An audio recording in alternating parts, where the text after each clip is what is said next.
What is up? We're going to be going over the 3 training mistakes that I still see combat sport athletes make to this day when it comes to whether it's their thought process around training, how they're actually training, and what they're actually doing. So I'm Coach Nick. I'm a certified strength and conditioning coach, master's, bachelor's, kinesiology. I've worked with hundreds of athletes, and I own and operate and run the Peak Performance program. So I know what I'm talking about, but let's dive right into this so we can make sure that you avoid doing these mistakes so you can actually get the results that you want and get the win. So the first mistake that I see is that these athletes and combat sport athletes won't lift heavy because they're afraid. Maybe they've been told by coaches or there's, some beliefs out there that it'll make you slow and stiff. Okay, this can be farther from the truth.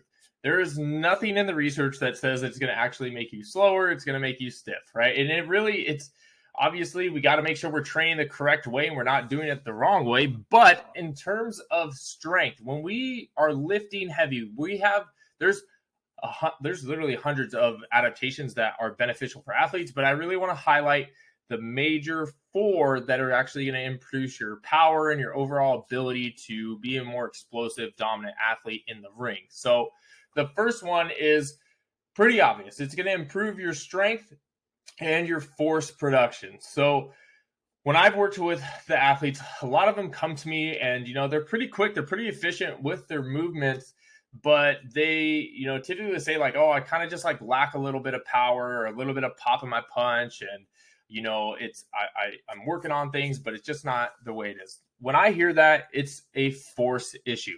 I know that I need to train that athlete and then train the muscles in the body to be able to produce more force at a higher rate. So traditional strength training with using progressive overload, low volume, heavy reps, trying to move as fast as we can is going to actually increase our body's ability to produce that strength and the force production that's needed. And this force production is super critical because it's part of the second one that I want to talk about, which is it increases your capacity to produce more power. When we look at power, which is what all of us are after if we're an athlete, it doesn't matter the sport, whether it's power in your legs, power in your core, power in your arms, whatever it is, we're all after the same thing. Power is an equation, okay? And the equation is force times velocity. And if we can maximize the force and velocity of those two sides of that equation, we are going to get the maximal amount of power. And a lot of combat sport athletes, they get the velocity training from throwing the punches, throwing the kicks, doing the movements, and practicing that skill. So they're developing that quickness and that velocity component there. There are some added things that we do that are specific for our athletes that are kind of counterintuitive, like running sprints and doing things to increase the overall velocity of the lower leg, which helps translate over into kicks and things like that a lot more. But the increasing the strength is going to work on the other side of that velocity component or other side of that power equation, which is the force. If we can have a bigger base of maximal amount of force that we can produce, we can then create more power overall. So don't skip on the strength training. I mean, I would definitely have a well-rounded approach where you're cycling through max strength type of focuses, transitioning to power, having some velocity. So you make sure you're working all of it, but don't skip out on the heavy lifting or else you will never be the most powerful athlete you can be. When you do strength training first, you build the base to then go into the next phase of training, which allows you to maximize that power. So make sure you have this set up in a way. If you need some more breakdown of how we actually do this, watch to the end of the video where I give you the resource that you are going to need to break it all down, where I share it all with you. The next thing, number 3, that strength training does is it improves the rate of force development. These next 2 are all about your neuromuscular coordination system, your CNS system, the neurons behind the system. That's really what we're after for all of this as athletes when it comes to strength training. So your rate of force development is how quickly your body can send a signal to your muscles to recruit the maximal amount of muscle fibers to produce a maximal amount of force. And when you're strength training, you are improving how fast that signal can get to the muscles, which will then allow you to be a more powerful athlete. And like I said, this goes into the next one, which I alluded to a little bit. It improves your neuromuscular drive, efficiency, and coordination. So neuromuscular drive, that's how big of a stimulus you can send down to your body, right? Like being able on command to send down a massive amount of signals to your muscles and body to be able to produce a maximal amount of force. Contrary to popular belief, this you have to really like train this, and you can't necessarily always just be like, I'm going to tell my 100% of my muscles to do what I want at a moment's notice, but we can train that ability to make that happen over and over. Neuromuscular efficiency and coordinations to talk is really about like how direct and what path it's taking to send the right sequencing of muscles firing to coordinate and to transfer into, say, creating a punch. So as we know, there's a lot of coordination that happens when we're trying to, say, throw a punch, right? It starts at the feet.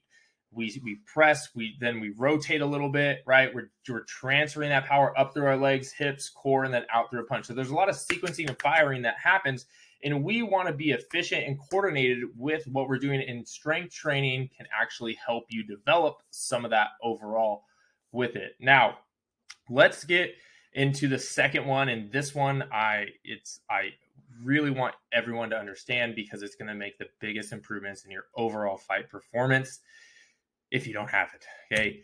And that is going for long runs to improve your stamina or cardio. This is the single biggest wrong thing I've seen when it comes to actually getting fighters or any sport in general in the best shape that they can.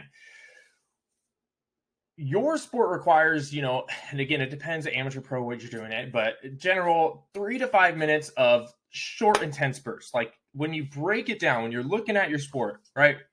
You're typically, as a combat sport athlete, like doing some very fast, very explosive movements, and then you're trying to recover from that and then like get around it, right? You're not just going 100, 110% for 3 minutes straight. It's 5-10 seconds, and then you're recovering from that. So that's really what we need to train. When you go on like long 2, 3, 4, 5 miles, maybe more, I don't know what you're doing. You're working the opposite energy system. So we want the energy system that recovers very quickly and is able to produce a lot of power, intense, short bouts of exercise and recover from that.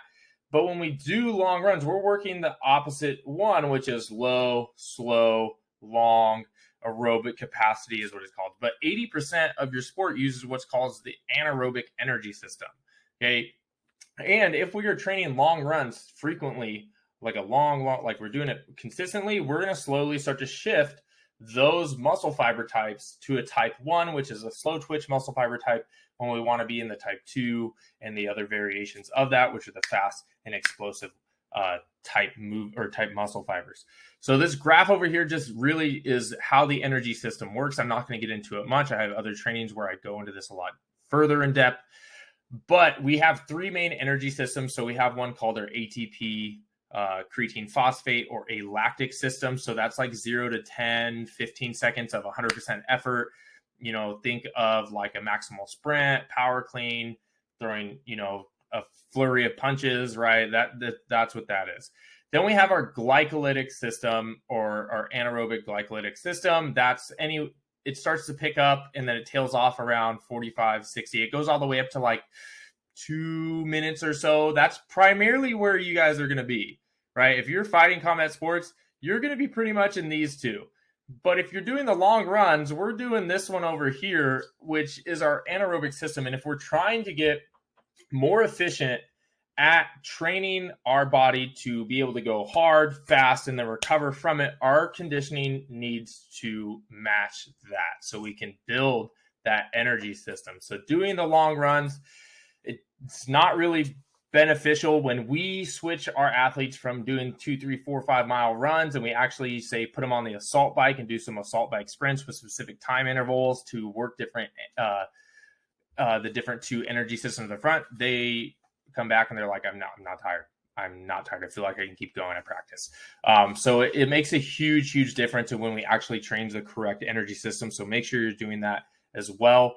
And the last mistake is neglecting your recovery. Most combat sport athletes, they know what the grind is. They know how to push. They challenge themselves, but you ultimately beat your body up to a point and you never give it enough time to actually recover. The only way we're going to see the results that we want, or known as adaptations, is if you provide the recovery and allow your body to adapt from it.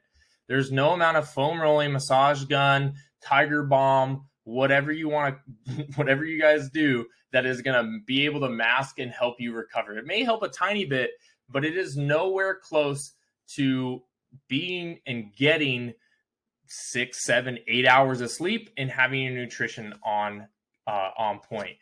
There's no, like, don't keto, right? Keto, low carb, get away from that, because you guys are using carbs as your energy source, which we just kind of briefly kind of hinted at with the energy systems you're using. So getting your sleep nutrition is going to provide 5 times fold whatever you could get from doing a little massage gun to put a Band-Aid on your overall recovery.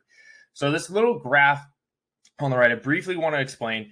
It's at the top is the stimulus. So that's training, practices, conditioning. That's the weightlifting.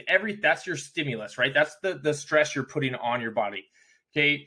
Then we have what's known as like accumulation. So that's just like consistently doing that over and over, meaning that we can't just give our body a stimulus for one day and expect it to adapt. We need it to actually have some consistency. So if you're always training or always changing your program, you might not be getting the results that you want. So get a plan, stick to it. You can join the Peak Performance Program. Shameless plug, because it is the best one out there for actually making all this happen for you.